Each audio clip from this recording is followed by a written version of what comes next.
जय हिंद।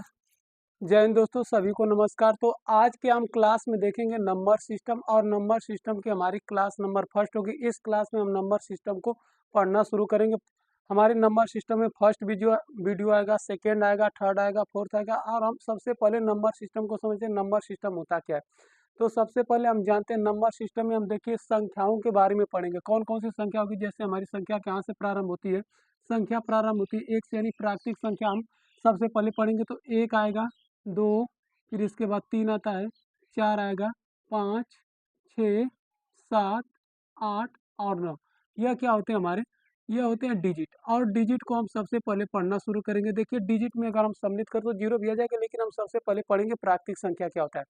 तो प्राकृतिक संख्या की हम परिभाषा जानते हैं। प्राकृतिक संख्या कहते किसे, तो गिनती में प्रयोग की जाने वाली संख्या को प्राकृतिक संख्या यानी नेचुरल नंबर कहते हैं। प्राकृतिक संख्या किसे कहा जाता है भाई, तो प्राकृतिक प्राकृतिक संख्या, प्राकृतिक संख्या की परिभाषा हो जाती है, गिनती में प्रयोग की जाने वाली संख्या को प्राकृतिक संख्या कहते हैं। गिनती में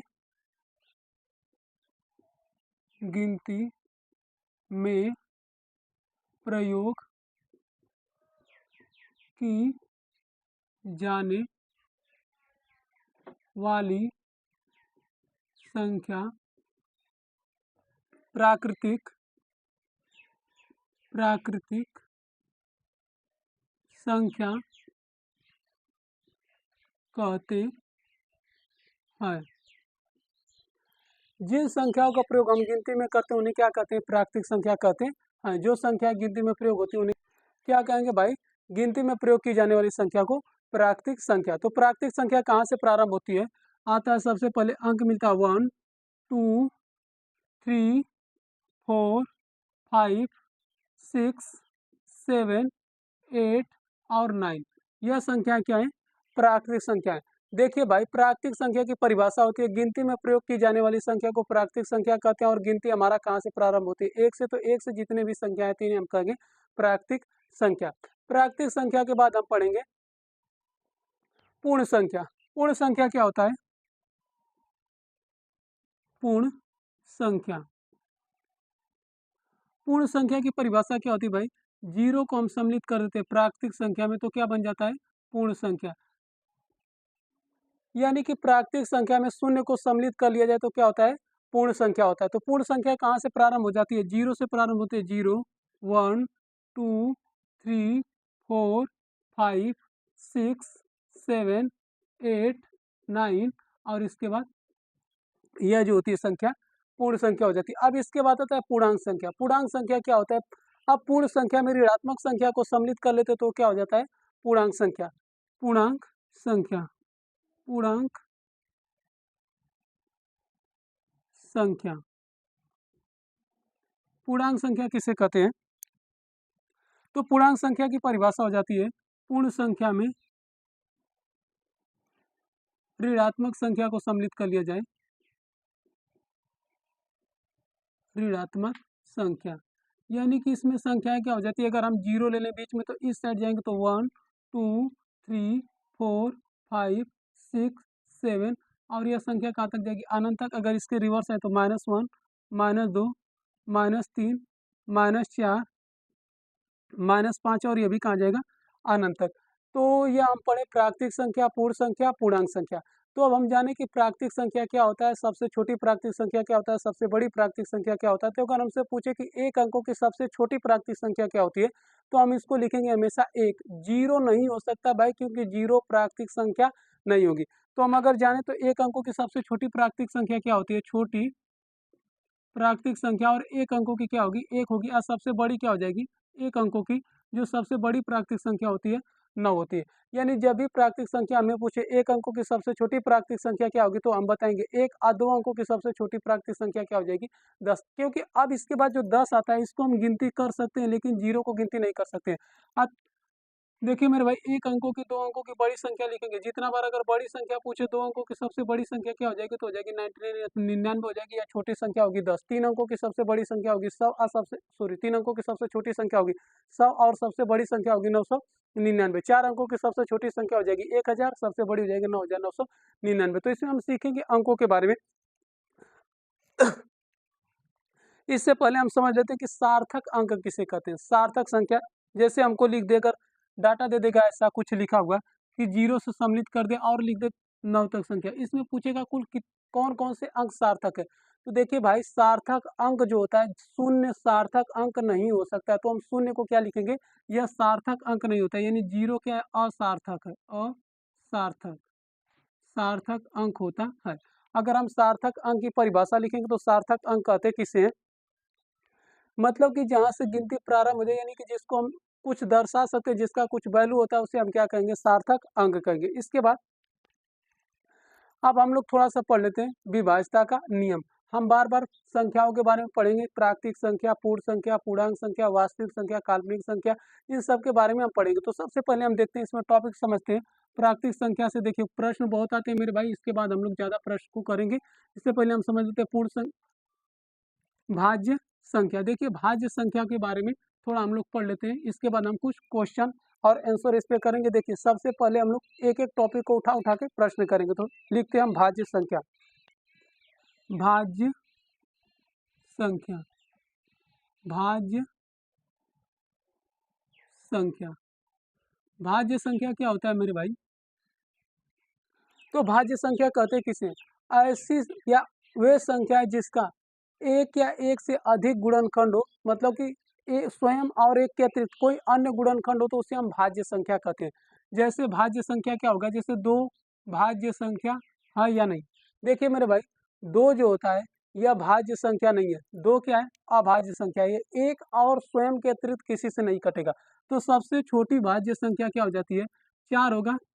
फिर इसके बाद 6 आएगा, 8 आएगा, 9 आएगा।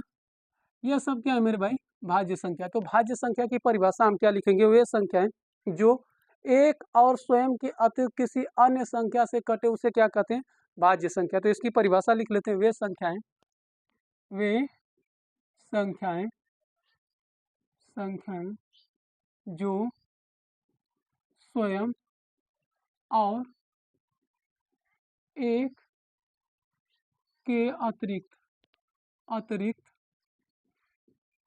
अतिरिक्त किसी अन्य संख्या से विभाज्य हो या कटे, विभाज्य हो, उसे भाज्य संख्या कहते हैं। कहते हैं यानी वे संख्या जो स्वयं और एक के अतिरिक्त किसी अन्य संख्या से कटे, उसे भाज्य संख्या कहते हैं। इसमें लिखेंगे सबसे छोटी भाज्य संख्या 4 है। अगर हम नोट डाल के लिखे तो इसमें नोट में लिख देगा, पूछेगा सबसे छोटी भाज्य संख्या के ऑप्शन में 2 दे, 2 दे, 3 दे, 4 दे, 5 दे। तो इसमें ध्यान रखना है मेरे भाई कि सबसे छोटी भाज्य संख्या क्या होगी, 4 होगी। लिखेंगे सबसे सबसे छोटी भाज्य संख्या 4 है। सबसे छोटी भाज्य संख्या क्या है, 4 है। अगर वही हमसे पूछे कि सबसे छोटी विषम भाज्य संख्या क्या है, सबसे छोटी सबसे छोटी विषम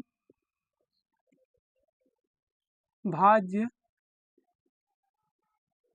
संख्या क्या होगा मेरे भाई, 9 होगा। सबसे छोटी विषम भाज्य संख्या क्या होगी, 9 होगी। अगर इसके बाद हमसे पूछे कि 2 अंकों की सबसे छोटी विषम संख्या कौन सी होगी, तो 2 अंकों की जो होती है सबसे छोटी विषम संख्या हो जाती है, सॉरी 2 अंकों की सबसे छोटी विषम भाज्य संख्या, तो भाज्य संख्या में क्या आ जाएगा, 15, और बड़ा में आ जाएगा, सम में आ जाएगा तो 12 आएगा। और सबसे बड़ी 2 अंकों की देखें विषम में कि कौन सी संख्या होगी, तो 99 होगा। तो अगर इसको लिखते हैं मेरे भाई, तो 99 क्या होगा, 2 अंकों की सबसे बड़ी विषम भाज्य संख्या होगा। आज सबसे बड़ा क्या हो जाएगा 98 2 अंकों का भाज्य संख्या होगा। तो अब विभाज्यता के नियम के अंतर्गत हम समझते हैं इस बात को कि कौन से, जैसे अगर हम लिखते हैं 15 किन किन नंबरों से विभाज्य होगा, 8 किन किन नंबरों से विभाज्य होगा। तो अब विभाज्यता के देखते हैं नियम, और इसमें हम पूछे देखेंगे कितनी संख्या किससे कटेगी। अगर हम लिख रहे हैं 12 और पूछे कि 12 कितने अंकों से विभाज्य, यानी 12 किन किन संख्याओं से कटेगा। तो देखिए भाई, हम 12 में अगर 1 से भाग देंगे तो देखिए स्वयं से कटता, मतलब 1 से 12 विभाज्य होगा। 2 से भी कट जाएगा, 3 से कटेगा, 3 चौक को 12, 4 से कट जाएगा, इसके बाद 5 से नहीं कटेगा, 6 से कट जाएगा, फिर इसके बाद 12 से कटेगा। यानी 12 किन किन संख्याओं से विभाज्य, यानी इसको कुल कितने विभाज्य यानी कितने संख्याओं से कर सकता है। तो आया इसका 1 2 3 4 5, यानी कि 1 2 3 4 5 6, यानी 6 संख्याओं से क्या है 12 कट जाएगा। इसके बाद हम निकालेंगे विभाज्यता के नियम के अंतर्गत कि 12 मतलब 12 कुल कितने संख्याओं से विभाज्य हो सकता है, यानी विभाज्यता के नियम के अंतर्गत पढ़ेंगे। तो अब देखिए, अगर इसके बाद हम लिख दे रहे हैं 15, तो 15 देखिए किन संख्याओं से विभाज्य होगा। तो 15 1 से कटेगा, 2 से नहीं कटेगा भाई, 3 से कट जाएगा, 4 से बिल्कुल नहीं कटेगा, 5 से कटेगा, फिर इसके बाद ये कटेगा 15 से, यानी कितने नंबर से विभाज्य है। अगर हम देखें तो 15 4 संख्याओं से परफेक्टली डिवाइड हो जाएगा। अगर इसके बाद हम संख्या लिखते हैं 100, और 100 देखें कितने अंकों से कटता है।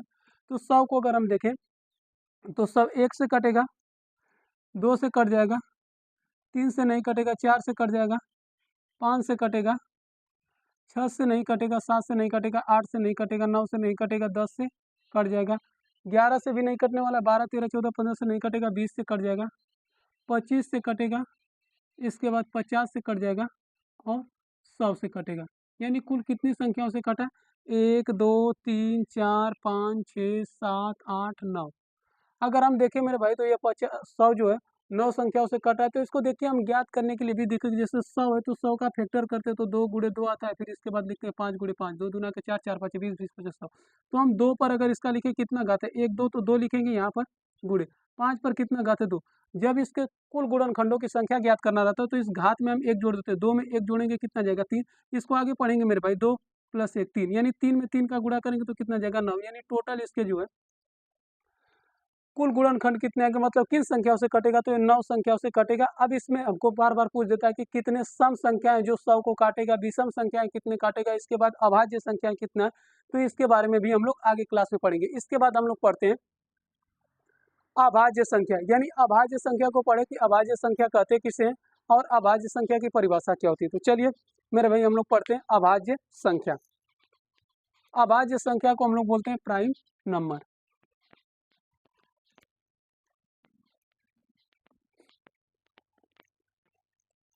अभाज्य संख्या,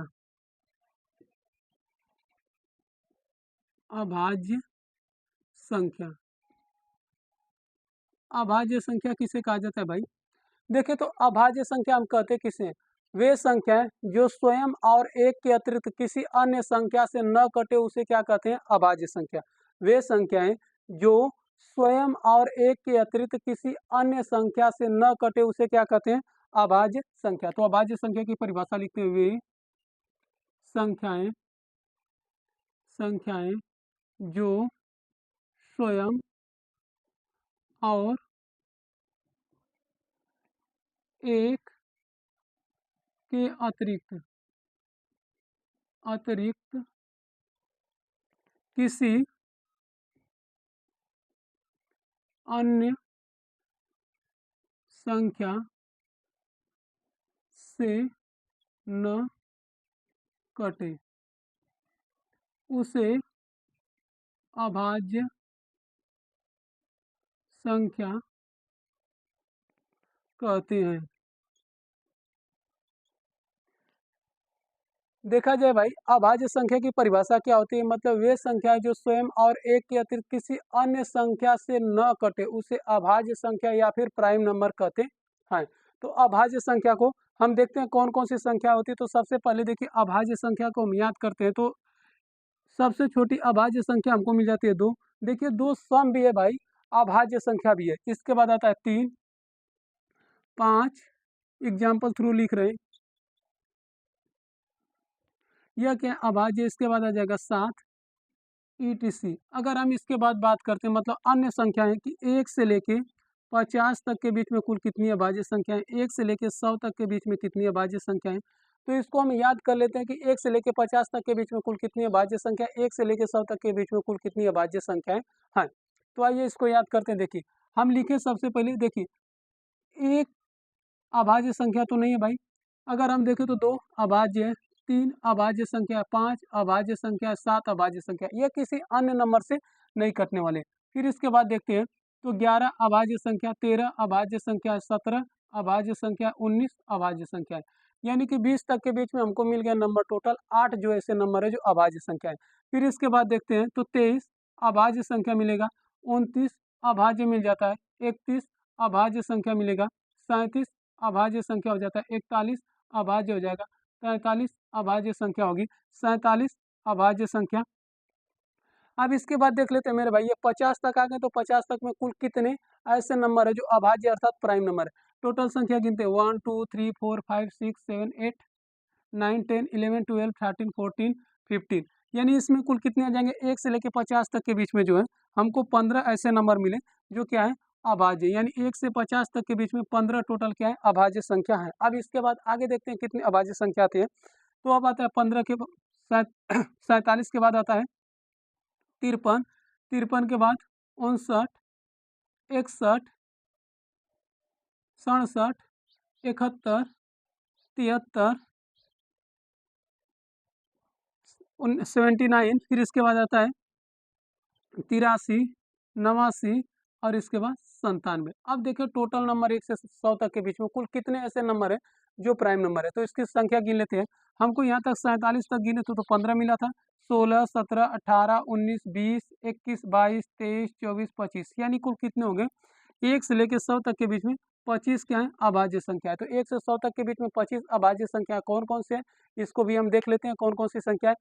2 3 5 7 11 13 17 19 23 29 31 37 41 43 47 53 59 61 67 71 73 79 83 89 97। यह सब संख्याएं क्या है प्राइम नंबर यानी कि अभाज्य संख्या 1 से लेकर 100 तक के बीच में। अब इसको याद करने के लिए हम कोई ट्रिक बनाए जिससे भाई हमको याद हो जाए कि 1 से लेकर 10 तक के बीच में कितनी अभाज्य संख्या है, 10 से लेकर 20 तक के बीच में कितनी अभाज्य संख्या है, 20 से लेकर 30 तक के बीच में कितनी अभाज्य संख्या है, 30 से लेकर 40 तक के बीच में कितनी अभाज्य संख्या है, 40 से लेकर 50 तक, 50 से लेकर 60 तक, 60 से 70, 70 से 80, 80 से 90, 90 से 100। तो इसके लिए देखिए अगर हम देखें तो 1 से लेकर 10 तक के बीच में कितनी संख्या मिला 4, 11 से 19 तक के बीच में 4, 19 से 20 के बीच में कितना मिला, 20 से 30 के बीच में कितना मिला 2, 30 से 40 के बीच में कितना मिला 2, 40 से लेके 50 तक के बीच में कितना मिल जाएगा 3 मिलेगा। फिर इसके बाद 50 से 60 तक के बीच में 2 मिलेगा, 60 से 70 तक के बीच में 2 मिलेगा, 70 से लेके 80 तक के बीच में कितना मिला 3 मिला, 80 से 90 तक के बीच में कितना मिला 2 मिला और इसके बाद 1 मिला। तो इसको हम याद करने के लिए ट्रिक क्या बनाते हैं, देखिए मेरे भाई मोबाइल नंबर 10 अंकों का होता है वैसे ही मोबाइल नंबर की तरह हम याद कर लेंगे। लिखेंगे 44, फिर इसके बाद लिखेंगे 22, 44 22, 44 22, 44 22। अब ये हमारा कितना चाहिए मतलब कि 1 से लेके 10 तक के बीच में 4, 10 से 20 के बीच में 4, 20 से 30 के बीच में 2, 30 से 40 के बीच में 2। फिर इसके बाद आगे ये कहाँ से 6 हो गया भाई। फिर इसके बाद आगे देखेंगे हम तो इसके बीच में कितना मिला था 2 मिला था, अर्थात हम लिखेंगे 32। फिर कितना हो जाएगा 44 22, इसके बाद यहाँ पर मिला 32, फिर क्या आ जाएगा 2, 41 में, फिर इसके बाद आ जाएगा 2, फिर आएगा 3, फिर आएगा 2 1। यानी हम इसको याद करें 44 22 32 23 21, 44 22 32 23 21। मोबाइल नंबर की तरह हम याद कर लें 44 22 32 23 21। मोबाइल नंबर कितने अंकों का होता है 10 अंकों का, 44 22 32 23 21, 44 22 32 23 21। यह क्या हो गया हमको 1 से लेकर 100 तक प्राइम नंबर याद करने का ट्रिक बन गया। क्या हो गया 44 22 32 23 21। 1 से लेकर 100 तक के बीच में हम टोटल प्राइम नंबर भी लिख लिए थे। अब इसके बारे में कुछ नोट लिख देते हैं जो प्रश्न हमसे पूछता है। प्रश्न सबसे पहले पूछता है कि 1 से लेकर 100 तक के बीच में कुल कितने प्राइम नंबर होते हैं। तो ये इसकी संख्या कितनी होती है 100 होती है। 1 से 50 तक के बीच में 15। तो इसको हम लिखते हैं प्रत्येक को नोट कर करके। हमसे प्रश्न पूछे कि 1 से 50 तक नोट लिख देते हैं। 1 से 50 तक के बीच में कुल कितनी अभाज्य संख्याएं हैं? अभाज्य संख्याएं होती हैं, ठीक है। तो कितनी होती हैं? 15 होती है, 1 से लेके 50 तक के बीच में। सबसे छोटी अभाज्य संख्या क्या होगी? सबसे छोटी अभाज्य संख्या, अभाज्य संख्या, सबसे छोटी अभाज्य संख्या क्या होता है? 2 होता है। एक 2 अंकों की सबसे बड़ी अभाज्य संख्या, दो 2 अंकों की सबसे बड़ी अभाज्य संख्या, अभाज्य संख्या, 2 अंकों की सबसे बड़ी अभाज्य संख्या कौन सा हो जाता है? 97 हो जाएगा 2 अंकों की सबसे बड़ी अभाज्य संख्या। 50 से लेकर 100 तक के बीच में कुल कितनी अभाज्य संख्याएं होती हैं? 50 से 100 तक के बीच में कुल कितनी अभाज्य संख्याएं हैं? तो अभाज्य संख्या कितनी होती है? 10 होती है। और इसके बाद 1 से लेकर 100 तक के बीच में कुल कितनी होती है? तो 25 होती है। अभी हम लोग ज्ञात किए हैं। देखिए, एक बात ये अभी हम नोट कर लेते हैं कि 2 को छोड़कर कोई भी सम संख्या अभाज्य नहीं होती है। मात्र 2 एक ऐसी संख्या है जो क्या है? सम भी है और अभाज्य संख्या है। इसके अलावा कोई भी अभाज्य संख्या नहीं होती है। चलिए एक प्रश्न लिखते हैं और इसको हम समझते हैं। प्रश्न लिखा है, सभी विषम संख्याएं अभाज्य संख्याएं हो सकती हैं। देखिए प्रश्न लिखा गया है क्या कि सभी अभाज्य संख्याएं, जितनी भी अभाज्य संख्या वह केवल विषम संख्या होती है। क्या यह कथन सत्य है? तो मेरे भाई यह कथन बिल्कुल ही असत्य है, क्योंकि 2 क्या है? एक सम संख्या है। 2 को छोड़कर सभी विषम संख्याएं, सॉरी 2 को छोड़कर सभी अभाज्य संख्याएं विषम संख्या होती है। और 2 एकमात्र ऐसी संख्या है जो सम है और अभाज्य संख्या है। 2 को छोड़कर सभी विषम संख्याएं अभाज्य संख्या हो सकती है, लेकिन सभी अभाज्य संख्या विषम संख्या नहीं हो सकती है। इसके बाद हम लोग आगे पढ़ेंगे क्रमागत संख्या। चलिए मेरे भाई, तो इसको एक बार हम क्या करते हैं, मिटा देते हैं। अब आगे हम देखते हैं, इसको साफ कर देते हैं पूरा। क्रमागत संख्या, क्रमागत संख्या क्या होता है भाई? क्रमागत संख्या उसे कहते हैं जो कहीं से समाप्त हो और वहीं से क्रम से आना शुरू कर दे, तो उसे हम क्या कहते हैं? क्रमागत संख्या। क्रमागत संख्या क्या होते हैं? जहां से समाप्त हो और वहीं से क्रम से आना शुरू कर दे, तो उसे हम कहते हैं क्रमागत संख्या। क्रमागत संख्या, कहीं समाप्त हो और उसी जगह क्या हो जाए? क्रम से आना प्रारंभ कर दे, तो उसे हम क्या बोलते हैं? क्रमागत संख्या। क्रमागत संख्या, क्रमागत संख्या। क्रमागत संख्या क्या होता है? क्रमागत संख्या जहां से संख्या शुरू हो वहीं से क्रम से आना शुरू कर दे, उसे कहते हैं क्रमागत संख्या। मतलब कोई संख्या उनके बीच में समान अंतर पाया जाता है, उसे क्या कहते हैं? क्रमागत संख्या। अर्थात वो उनके बीच में आने वाले अंतर क्या होते हैं? हमेशा समान होते हैं, उसे क्या कहते हैं? क्रमागत संख्या। जैसे अगर हम लिखे, गिनती लिखते हैं 1 2 3 4 5 6 डॉट डॉट डॉट, यानी देखो तो ये क्या है? गिनती मतलब इनके बीच में क्या है? समान अंतर है। तो ये हम कह सकते हैं प्राकृतिक संख्या है। क्या बोलेंगे इसको? प्राकृतिक संख्या हो जाएगा। इसके बाद हम लिखें 2 4 6 8 10 12, सम संख्या हो जाएगी। यह सम का क्या होगा? क्रमागत होगा। अगर हम लिखें 1 लिखें, 3 लिखें, 5 लिखें, 7 लिखें, 9 11 13, यह क्या हो जाएगा? विषम संख्या। यानी क्या है? यह विषम क्रम से आ रहा है। अगर हम कहीं से लिख दें 50 51 52 53, तो देखिए मेरे भाई अभी क्या क्रमागत संख्या है, लेकिन ये कहाँ से आ रहा है? 50 से आ रही है, तो 50 से क्या हो जाएगा? क्रमागत संख्या होगा। अगर हम कहीं से लिख दें 20 21 49 यहाँ से लिख देते हैं, 48 लिख देते हैं, इसके बाद लिख देते हैं 47। 20 लिखें, 21 लिखें, ये भी संख्या क्या हो रही है, यानी 20 से शुरू हुई लेकिन कहाँ से आ रही है, क्रम से आ रही है, तो इसको हम क्या बोलेंगे, क्रमागत संख्या। देखिए मेरे भाई, क्रमागत संख्याओं के बीच का हमेशा अंतर क्या होता है, समान होता है। अगर इसके बीच में देखिए सम संख्याओं के बीच का अंतर क्या आ रहा है, 2 आ रहा है, विषम संख्याओं के भी बीच का अंतर क्या आ रहा है, 2 आ रहा है। अगर हमसे पूछेगा कि सभी विषम संख्याएं क्रमागत संख्या होती है या नहीं, तो हम कहेंगे बिल्कुल सभी विषम संख्याएं क्रमागत संख्या होती है। सभी सम संख्या क्रमागत संख्या होती है, होती है। अगर हमसे पूछे सभी अभाज्य संख्या क्रमागत संख्या होती है क्या, तो सभी अभाज्य संख्या क्रमागत संख्या नहीं होती है।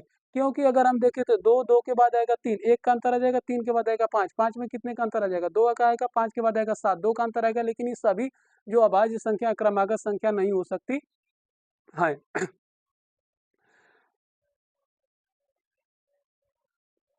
अब देखिए भाई, क्रमागत संख्या पर एक हम प्रश्न लेते हैं और इसको लगाते हैं। लिखा गया 8 क्रमागत संख्याओं का योगफल 200 है। तो पूछा है कि 8 क्रमागत संख्याओं का योगफल 200 है। 8 क्रमागत संख्याओं, सॉरी जी, 8 क्रमागत सम संख्याओं का योगफल कितना दिया है, 200 दिया है। तो उनसे पूछ रहा है कि कौन कौन सी संख्या थी।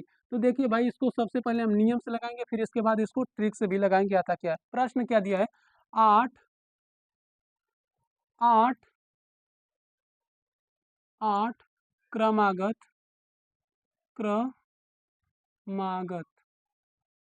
सम संख्याओं, 8 क्रमागत सम संख्याओं का योगफल 200 है। तो कह रहा है कि कौन कौन सी संख्या होंगी। तो इसको हम ज्ञात कैसे करते हैं भाई, आइए इसको समझते हैं। देखिए हम लिखेंगे माना पहली क्रमागत संख्या, माना पहली क्रमागत संख्या, पहली क्रमागत संख्या को यक्स मान लेते हैं। सम हो या विषम हो मेरे भाई, इसके बीच में हमेशा अंतर 2 2 का होता है। तो इसके बाद दूसरी क्रमागत संख्या क्या मानेंगे, एक्स प्लस 2। तीसरी क्रमागत संख्या क्या हो जाएगी, एक्स प्लस 4। चौथी क्रमागत संख्या क्या हो जाएगा, एक्स प्लस 6। पांचवी क्रमागत संख्या क्या होगा, एक्स प्लस 8। छठी क्या हो जाएगी, एक्स प्लस 10। सातवां क्या हो जाएगा, एक्स प्लस 14। 2 4 6 8 10 12 होगा। फिर इसके बाद आ जाएगा आठवां जो हो जाएगा एक्स प्लस 14। अब इन सब का योग कितना दिया है भाई, इन्हीं सब का योग लिखा हुआ है कि 200 है। अगर हम इसको सॉल्व करेंगे तो यहाँ पर लिखेंगे x plus 2, x plus 4, x plus 6, x plus 8, x plus 10, x plus 12, x plus 14। Total मान कितना दिया है, 200 कितना दिया है, 200। तो हम निकालेंगे, देखिए एक्स 1 2 3 4 5 6 7 8, यानी लिखेंगे 8x। अब इसको जोड़ेंगे, 2 4 6, 6 दूना के 12, 12 8 20, 20 10 30, 30 में 12 जोड़ेंगे 42, 42 में 14 जोड़ेंगे आ जाएगा 56। एक बार फिर से देख लेते हैं मेरे भाई, 56 आ रहा है कि नहीं। 14 और 2 16 के 16, 16 दूना के 32 और 16 तियाँ 48, 48 4 कितना हो जाएगा, 48 में 8 जोड़ देंगे 56 आ जाएगा, बराबर कितना है, 200। अगर 200 प्लस है तो उस साइड जाएगा माइनस जाएगा, नहीं 8x बराबर आ जाएगा 200, 200 माइनस 56। जब इसको हम घटाएंगे 200 में तो आएगा 4, और यहाँ पर 9 आएगा, 9 में से 5 घटाएंगे 4 आ जाएगा, 1 आ जाएगा, यानी कितना है 8x बराबर 144। अगर ये इधर मल्टीप्लाई तो उधर जाएगा डिवाइड हो जाएगा, x बराबर आ जाएगा 100, मतलब 144/8। अगर हम इसको 8 से कटाएंगे तो 8 एक कम 8 आएगा, कितना अच्छा 8 8 64, यानी कि कटेगा कितना 18 बार में, 18 के पारा में आता है 144, यानी 18 के 8 36, 18 3 54, 18 चौक 72, 18 5 90, 18 6 108, 18 7 124, 18 8 144। यानी कि अगर हम इससे लगाएं तो हमारा पहला मान कितना है, प्रथम संख्या कितना आई 18। 18 में 8 जोड़ेंगे तो दूसरी संख्या आ जाएगी 20। अब 20 में 2 जोड़ेंगे 22, यानी 18 में 4 जोड़ते 22 आता, 22 में 4 जोड़ 22 में 6 जोड़ेंगे 26, 22 में 6 जोड़ेंगे कितना आ जाएगा, सॉरी 18 में 6 जोड़ेंगे कितना आएगा 24। अब 18 में इसके बाद 8 जोड़ेंगे तो कितना आ जाएगा 26। 18 में 10 जोड़ेंगे तो कितना आएगा 28।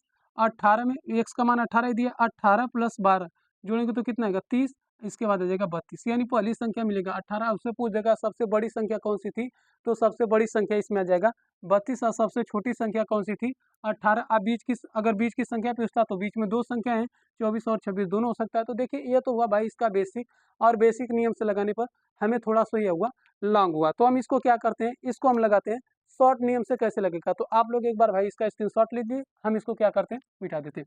अब देखिए क्या करेंगे, इसको हम ट्रिक से कैसे लगाएंगे, मतलब ये एक लाइन में लगेगा, इतना ज़्यादा तो हमारे पास टाइम है नहीं कि इसमें हम लगाएंगे।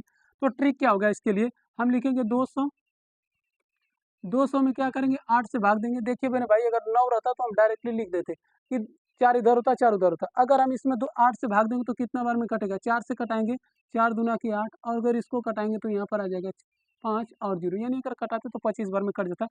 हम इसको कटाएंगे तो कितना आ जाएगा 25 वाटे 200। अब देखिए भाई 25 आया, तो इस बात को समझिए 25 क्या है, एक सम संख्या तो है नहीं, यह है क्या विषम संख्या है, क्या है विषम संख्या। तो हम क्या करते हैं इसमें एक ऐड कर देते हैं, 25 में एक जोड़ेंगे तो कितना आ जाएगा 26, और इसमें एक कम कर देते तो कितना आएगा 24। इस बात को समझिए मेरे भाई, हमको जो संख्या मिला था बीच में यह संख्या मिला, तो इसके बाद देखिए अब यहाँ से जो संख्या होगी, अब दो और इसमें से कम कर दे, दो और इसमें ऐड कर दे तो कितना आ जाएगा 28।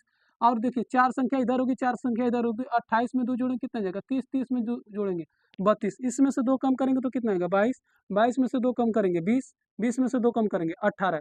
अब यहाँ से देखिए ये बीच वाली संख्या सम है, तो सम को तो हम लेंगे नहीं, कौन कौन सी संख्या मिला, तो पहली संख्या कितना आ जाएगा 18, दूसरी संख्या क्या आ जाएगी 20, तीसरी संख्या क्या आ जाएगी 22, चौथी संख्या क्या आ जाएगा 24, पांचवी संख्या कितना आएगा 26, छठी संख्या आ जाएगा 28, सातवीं संख्या आ जाएगा 30, आठवीं संख्या कितना आ जाएगा 32। तो इससे क्या करेंगे मेरे भाई, इसको हम एक लाइन में लगा सकते हैं।